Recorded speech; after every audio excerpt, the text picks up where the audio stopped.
바닥을 다지면서 회복을 시작하는 초입 단계에 있는 것으로 보입니다. 4분기 중에는 수출이 플러스 전환될 것으로 기대됩니다.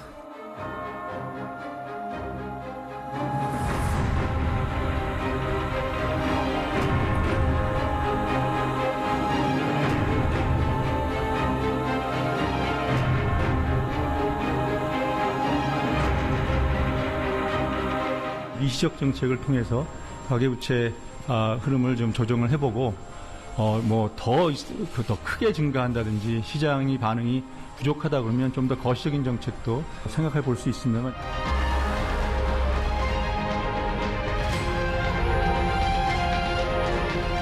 경제 체질을 시장 중심 민간 주도로 바꿔 민간이 더 활발하게 투자하고 지출하고 일자리를 만들어내는데 역점을 둘 것입니다.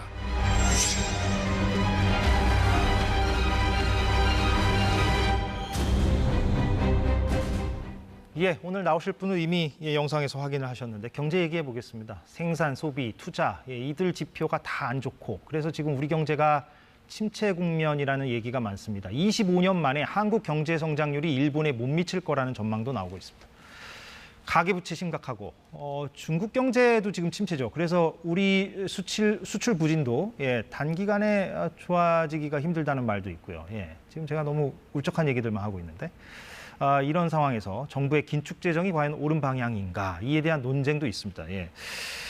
다방면에서 쓴소리를 많이 해주시고 있는 경제학자이자 전 한화투자증권 대표를 지냈던 주진영 전 대표 제 옆에 나왔습니다. 어서 오십시오. 네, 안녕하세요. 예전에 제가 전화 인터뷰를 한 적이 있는데 오랜만에 인터뷰를 또 하는 것 같습니다. 제가 경제 상황에 대해서 쭉 앞서 얘기를 했는데요. 이게 이제 바로 본론으로 들어가죠. 왜 이런 상황에 봉착하게 되었는가? 물론 복합 요인이 있을 테고요. 근데 가장 중요하게 보시는 어떤 포인트랄까요? 보통 단기적으로 하는 얘기를 좀 벗어나서 전체적인 맥락으로 말씀을 드리는 게 나을 것 같아요. 우리나라는 지금 한 5, 6년 전부터 꾸준하게 경제 성장률이 낮아져 왔습니다. 그런데가 2020년에 이제 코로나 사태 때문에 일종의 이제 샥 때문에 왔다 갔다 출렁댔긴 했지만 장기적인 추세로는 경제 성장률이 쭉 내려오고 있었어요. 그리고 2017년부터 경제 생산 가능 인구가 줄기 시작했습니다. 지난 3년 사이에 100만 명이 줄었고요. 앞으로도 10년 동안 계속해서 30만 명씩 300만 명이 줄게 돼 있습니다. 2030년까지. 제 개인적으로 생각하기에는 우리나라는 지금 장기 침체 또는 장기 불황에 이제 이미 도입했다. 이미 들어갔다? 네. 거기에 따라서 정부가 일시적으로 재정 확대를 하거나 재정 긴축을 해서 조금의 변동은 있을지는 모르지만 길게 보면은 꾸준하게 1%대의 경제 성장률을 갈 것 같다. 저는 그렇게 생각합니다. 그러면 우리도 일본처럼 말하자면은 잃어버린 30년 이런 얘기가 나올 수도 있는 겁니까? 우리 하기에 달렸지만 가능은 있죠. 그러니까 잘 보시면 우리나라나 중국이나 기본적으로는 일본의 경제 성장 모델을 그대로 모방을 했잖아요. 근데 그 중에 특징 중에 하나는 최근에 드러나는 얘기지만 이제 부채에 의한 성장. 그러다가 그것이 이제 일본은 버블로 30년에 깨졌지만 한국은 그동안에 건전했던 가계에 대한 부채를 늘리는 걸로 지난 20년간의 경제 성장을 견인해 왔고 그러다가 이제 그것을 버티지 못하다 보면서 이제 2021년부터 이제 부동산 버블이 조금씩 깨지기 시작했잖아요. 중국도 마찬가지입니다. 중국도 지금 부동산 버블이 깨지면서 생각보다 훨씬 더 빠른 속도로 경제 성장 속도가 이제 내려가는 거잖아요. 같은 시나리오라고 보시면 될 것 같습니다. 부동산 얘기를 하셔서 바로 부동산 질문을 하자면 부동산 버블이 2021년부터 우리나라도 이제 깨지기 시작했다라고 말씀하셨는데 근데 또 시민들 가운데서는 떨어진다 그러더니 별로 떨어지지도 않는다 지금. 물론 이게 이제 정부의 규제 완화책 때문인지 뭔지는 모르겠으나 이런 말씀도 많이들 하시거든요. 그렇죠. 이 부분 어떻게 보십니까? 제가 2022년 작년 이맘때 KBS 라디오에서 그 말씀을 드린 적이 있어요. 그러니까 그 당시에 2021년 말부터 가계 부채가 감소세로 전환을 합니다. 처음 있는 일이었거든요. 그렇기 때문에 이것이 부동산 가격의 하락으로 이제 올 거다 얘기를 드렸던데 그럼 앞으로 계속해서 그렇게 내려갑니까? 제가 이렇게 사회자께서 물어보셔서 제가 뭐라고 말했냐면 한 가지 복병이 있는데 예. 정부가 무슨 짓을 할지 모른다. 아. 근데 그 무슨 짓을 할지 모른다는 거에 해당되는 것이 2023년에 와서 뭐 특례 보증, 그러니까 특례 그 대출 같은 걸 해준다든가 아니면은 1가구 2주택인 사람도 1주택인 사람도 청약에 뭐 가입하게 해준다든가 이런 식으로 부동산 또 말하자면 이제 군부를 떼운 거거든요. 예. 그러니까 그것이 그런 것에 의한 일시적인 효과이지 저는 이것이 장기적으로 버틸 수 없다고 생각을 합니다. 아, 예. 장기적으로 버틸 수 없으면 이게 참 부동산 얘기만 해도 사실은 몇십 분 해야 되는데 그렇죠. 예, 좀 더 거시적으로 좀 가보자면 그러면 정부가 지금 상저하고를 말하고 있는데 하반기에 좀 사정이 나아질 것이다. 예, 여긴 동의하십니까? 왜냐하면 또 비판하는 쪽에서는 상저하저다 이렇게 얘기하는 분들도 있고. 이게 우리나라에만 있는 독특한 그런 그 거시 정책 표현 중에 하나가 이제 상저하고라는 표현인데요. 그러면 우리나라 상고하저란 말은 못 들어보셨죠? 항상 상저하고거든요. 아. 왜 그러냐면 관료들이 경제가 이렇게 나쁜데 이거 뭐 하는 거냐 그러면 거기에 대한 이제 변명으로 상주에는 나쁘지만 나중에는 좋아집니다라는 표현을 쓰는 거거든요. 근데 사실은 그러니까 일종의 말하자면 관료의 책임 회피성 표현으로 이제 시작이 된 것이고 예. 그보다 더 중요한 것은 그래서 상저하고면 연간으로 쳤을 때 그래서 얼마나 성장한다는 얘기냐 했을 때 끼케 1.4, 1.5거든요. 예. 뭐 퍽이나 대단하게 고가 되는 것도 아니에요. 그러니까 상저하고라는 말에 국민들이 속으시면 안 되고 예. 근본적으로는 1% 중반에 해당되는 경제 성장을 지금 모든 사람들이 예상하고 있기 때문에 하고라고 해봤자 별 볼일 없다. 그렇게 생각하시면 됩니다. 예. 그런데 그 1% 중반대의 성장률이 올해만의 얘기는 아니다라는 말씀이시고. 그렇습니다. 예. 좀 더 울적해지는데 지금 제가 그런가요? 모두에서 제가 열거한 내용들보다. 예. 그런데 지금 고금리 시대에 가계부채가 매우 심각하고 우리가 그래도 정부 부채는 상대적으로 좀 나은 편이다. 이런 진단들도 있는데 그렇습니다. 동의하십니까 여기에는? 네. 예. 심각성 뭐 얼마나 어떻게 좀 봐야 됩니까 가계부채는? 가계부채, 그러니까 원래 부채라는 것이요. 그러니까 다 잘 돌아갈 때는 아무런 문제가 없어 보이는데 예. 뭔가 한번 문제가 생기면 그때부터는 이제 큰 부담으로 나가오는 거거든요. 지금 데이터도 나가고 있습니다. 네, 그래서 예.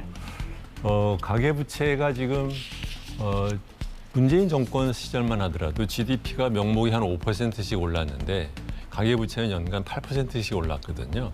그러니까 이제 가계부채 비율이 올라가는 거죠. 예. 근데 그것에 의해서 진행이 지금 거의 한 20년을 해왔는데 이제 더 이상은 빌려서 살 사람도 없고 가격도 너무 높으니까 사람들도 겁이 나고 그러면서부터 이제 꺾이기 시작하는 거거든요. 근데 그러다가 뜻하지 않게 그 우크라이나 전쟁 벌어지고 하면서 물가가 올라가니까 예. 그러니까 정부는 그러니까 한국은행은 할 수 없이 원하지는 않지만 금리를 올렸잖아요. 그러니까 그동안에 많이 돈을 빌렸던 사람들이 덜컥 잡히게 된 거잖아요. 그러니까 문제는 모든 사람들이 원하는 것은 모든 게 잘 돼서 금리가 빨리 내려가 주면 넘어가지 않을까 이렇게 생각을 하는데 예. 그거는 우리 뜻대로 안 되는 것이고 말하듯이 지금 다시 유가는 다시 올라가고 한 번 올랐던 물가도 사실은 정부가 억지로 뭐 전기값이라는 게 눌러서 지금 겨우 3.5%이지 예. 결국은 언젠가는 올려야 될 거 아닙니까? 그러면 이것이 온몸에 이 피가 돌아가면서 하나씩 병나듯이 물가는 상당 기간 3% 이상의 대를 유지할 가능성이 높고 그렇다고 하면 한국은행도 금리를 낮출 수 없을 거고 그러니까 한국은행 총재는 자꾸 나서서 금리 내릴 거라는 기대하지 말아라. 젊은 사람들 집 사지 않았으면 좋겠다라는 말씀을 완곡하게 계속해서 하고 있는 거죠. 예.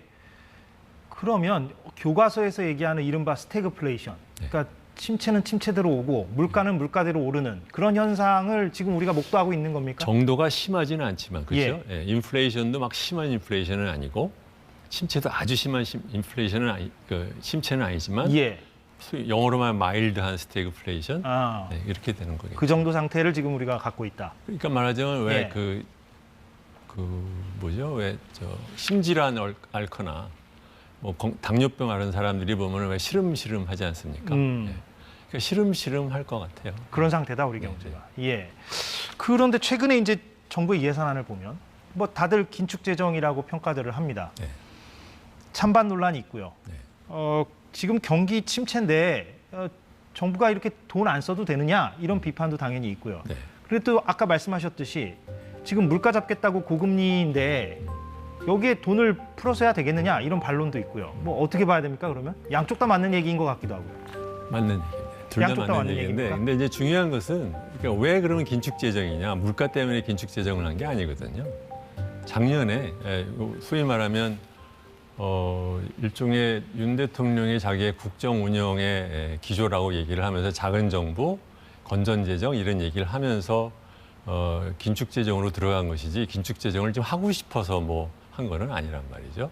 근데 어떻게 보면 요새 이제 논란이 되는 것처럼 민생이 먼저냐, 이념이 먼저냐 할 때 어떻게 보면 이념을 앞세운 긴축 재정이 시작이 되었고 이념을 앞세운 감세를 작년에 했는데 예.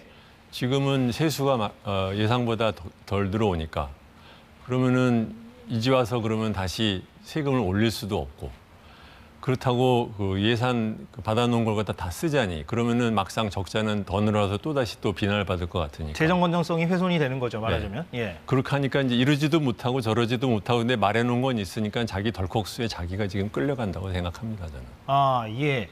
그러면은 그 지금 주진영 전 대표께서 보시기에는 정부가 아무튼 침체를 회복하기 위해서 돈을 좀 써야 한다는 입장에 가까우십니까? 어떤 견해를 갖고 계십니까? 이렇죠. 그러니까는 금리의 경우에는 기본적으로 기업과 가게에 같이 영향을 주기 때문에 차별이 없지만 재정 정책은 쓰기에 따라서는 이렇죠. 그러니까 물가가 올랐기 때문에 금리를 올렸다. 그것 예. 때문에 경기가 나빠진다. 그렇다면 재정 정책을 늘릴 수 있거나 안 거나 결정을 해야 되는데 만약에 많이 안 늘릴 거라고 결정을 해도 취약층에 대한 재정 지출은 좀 하면서 버틸 수는 있겠죠. 근데 애초에 자기가 숫자를 딱 말해놓고 20% 줄인다 뭐 이런 식으로 말해놓으면 그럼 관료들은 거기에 맞춰서 갖다 줄 수밖에 없는 것이니까. 그러니까 지금 말하자면 긴축 재정이라는 것이 과연 유연한 경제 운영의 결과에 나온 긴축 재정이냐 아니면 애초에 말하자면 못을 박아냈기 때문에 이념에 끌려간 재정이냐 하면은 후자에 가깝다 그렇게 생각을 합니다. 아 예. 그런데 경제부총리나 그 기획재정부 쪽에서는 지금 상황이 이게 맞다라고 얘기할 것 같긴 합니다. 설정된 이념에 따라 우리가 경직되게 움직이는 게 아니라. 그 사람들이 그렇게 말하지 뭐 어떻게 다르게 말하겠어요. 예, 아니, 그러니까 아무래도 이제 설정된 이념에 따라 이제 움직인다라고 말씀을 하셨기 때문에 네. 제가 아마 예상되는 어떤 반론이랄까, 네. 예, 그거를 이제 전달을 해드리자면, 예. 그러면 그 재정 건전성이라는 말을 지금 강조를 많이 하잖아요. 네. 예, 여기에 대해서도 좀 비판적인 시각을 네, 좀 네. 갖고 계시다고 들었는데. 제가 이렇게 보면서 드는 생각은 예. 이런 거죠. 그러니까 재정 건전성은 어떻게 보면 국정 운영의 수단이지 국정 운영을 하는 것에 따른 결과인데 그 결과가 한쪽으로 지나치지 않게 한다는 뜻으로 재정 건전성이지 재정 건전성 자체가 거시 경제 운영의 목표가 될 수는 없는 거예요. 기본적으로 민생을 가꾸면서 가는 결과인 것인데 지금 정부는 말하자면 그거를 미리 정해놓고 자기 고집을 피우는 거라고밖에 생각을 할 수가 없는 것이 예. 그러니까 장기적으로 침체를 한다 하더라도 일시적으로 예를 들어서 외부의 충격이라든가 이런 것 때문에 경기가 우리가 생각하는 잠재 성장률보다 낮을 때는 유연적으로 운영할 수 있는 룸은 있는 거거든요. 그렇게까지 우리나라가 지금 재정이 나쁜 상태는 아니거든요. 예. 그럼에도 불구하고 계속해서 긴축 재정을 내년에도 하겠다는 것은 그건 일종의 이제 오기 예산이라고밖에 생각할 수가 없죠. 예. 일종의 뭐 도그마다 이런 취지로 제가 그렇습니다. 받아들여지는데 그럼 그분들은 물론 제가 이제 나중에 반론을 또 청취해야 되겠습니다만 왜 그런 도그마 주 전 대표께서 보시기에 도그마 그걸 갖고 계시다고 크게 봅니까? 보면 두 가지 같아요. 그러니까 두 달 전에 그 재정 전략 회의를 할 때도 윤 대통령이 그 얘기를 했어요. 말하자면 부처별로 뭐 필요하면 30%씩 잘라라 이런 소리를. 네. 그런 게 도구마라는 거죠. 그러니까 특별히 지금 아시다시피 윤 대통령이 지금 취임한 지 1년 반이 지났는데 딱히 경제정책 운영에 있어서 뭐에 중점을 하겠다라는 거를 여러분들이 아시는 게 없을 겁니다. 유일하게 갖고 있다면 작은 정부 긴축 재정이에요. 예. 그러니까 그것밖에 할 얘기가 지금 없는 겁니다. 그러다 보니까 이렇게 되는 거라고. 예. 그런데 작은 정부 긴축 재정을 하고자 하는 어떤 그 목표, 네. 취지 그런 거는 또 나름대로 주장을 지금 펴고 있기 때문에. 네. 근데 그것은 예. 그것에 대한 의견은 이념이라는 거죠. 왜 이념이라고 그러냐면 우리나라가 지금 그럼 큰 정부냐, 재정 규모로 쳤을 때 큰 정부에 속하느냐, 전체 GDP에서 정부 그 예산이 차지하는 비중이 큰 나라에 속하느냐, 아니잖아요.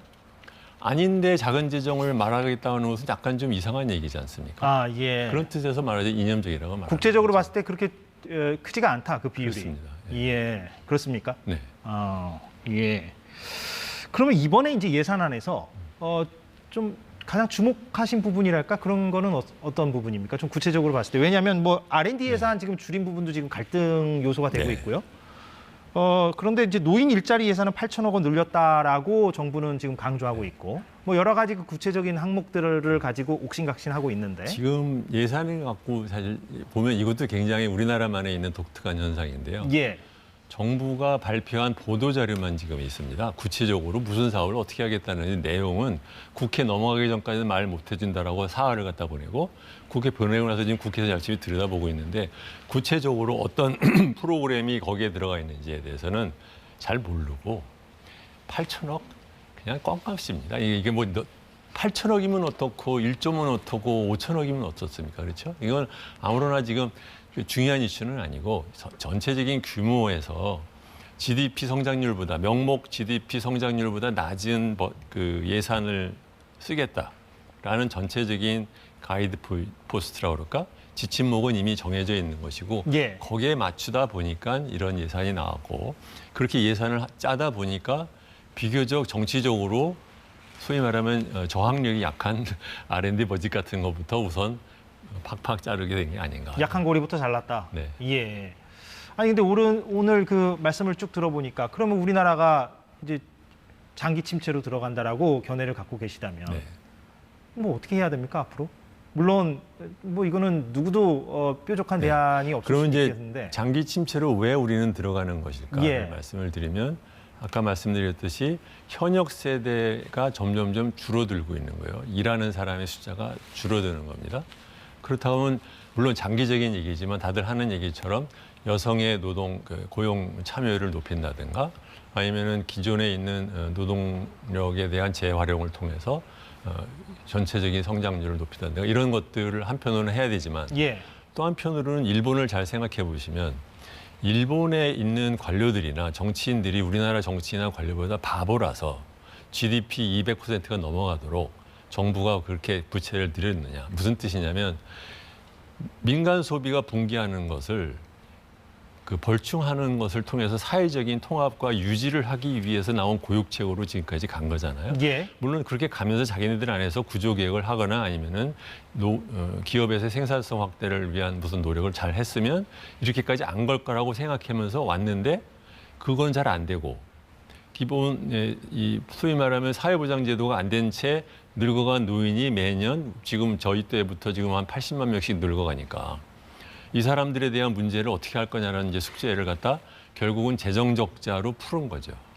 그렇지만 일본은 가계부채는 많지가 않았던 나라입니다. 예. 이제 한국은 지금 가계부채는 많고 예. 재정적 그 부채는 작고, 예. 그렇다고 하면 이건 결국은 장기적으로 정치권과 우리나라 국민들이 큰 사회적인 선택을 해야 될 기로에 조만간 닥칠 거다. 저는 그렇게 생각합니다. 예. 그 선택의 기로에서 가계 부채는 좀 줄이고 정부 부채는 좀 늘리더라도 뭔가 확장 재정을 펴고 이런 방향성을 좀 얘기한다고 그렇습니다. 이해하면 되겠습니까? 그와 동시에 구조 개혁을 통해서 민간 부문의 생산성을 높일 수 있는 그러한 개혁을 해야겠는데, 그건 이제 두고 봐야 하는 거겠죠. 예.